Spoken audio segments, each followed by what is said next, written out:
Welcome to my YouTube channel. This is Surbhi Sharma. As you know, I taught you the company rule. Have you seen that video? If you are not seen that video, I will mention that video in my description box. Go, check and watch that video. Today's my topic is about the Crown Rule. The Crown Rule, Government of India Act of 1858. This significant act was enacted in the wake of the revolt of 1857, also known as the First War of Independence or the Sepoy Mutiny. The act known as the Act for Good Governance of India. This act has abolished the East India Company and transferred the powers of government, territories and revenues to the British Crown. Features of the act: it changed the designation of the Governor-General of India to that of Viceroy of India.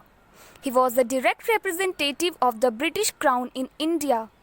Lord Canning, that has become the first Viceroy of India. It ended the system of the double government by abolishing the Board of Control and Court of Directors. This Act of 1858 was, however, largely confined to the improvement of the administrative machinery by which the Indian government was to be supervised and controlled in England. Indian Councils Act of 1861, 1892 and 1909. Features of the Act of 1861. It made the beginning of representative institutions by associating Indians with the law-making process. It thus provided the Viceroy should nominate some Indians as non-official members of the expanded council. In 1862, Lord Canning, the then Viceroy, nominated 3 Indians to be Legislative Council, the Raja of Benares, the Maharaja of Patiala and Sir Dinkar Rao.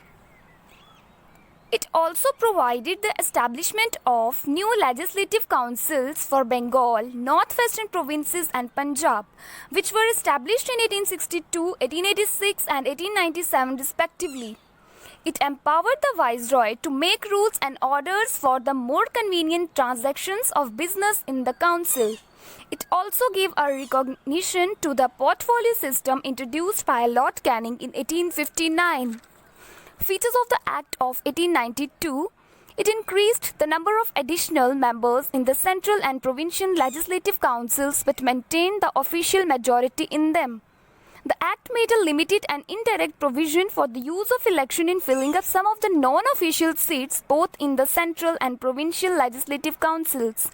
Features of the Act 1909. This Act is also known as Morley Minto Reforms. Lord Morley was then Secretary of State for India and Lord Minto was then Viceroy of India. It considerably increased the size of the legislative councils, both central and provincial. The number of members in the Central Legislative Council was raised from 16 to 60. It provided for the first time for the association of Indians with the executive councils of the Viceroy and governors. Satyendra Prasad Sinha became the first Indian to join the Viceroy's Executive Council.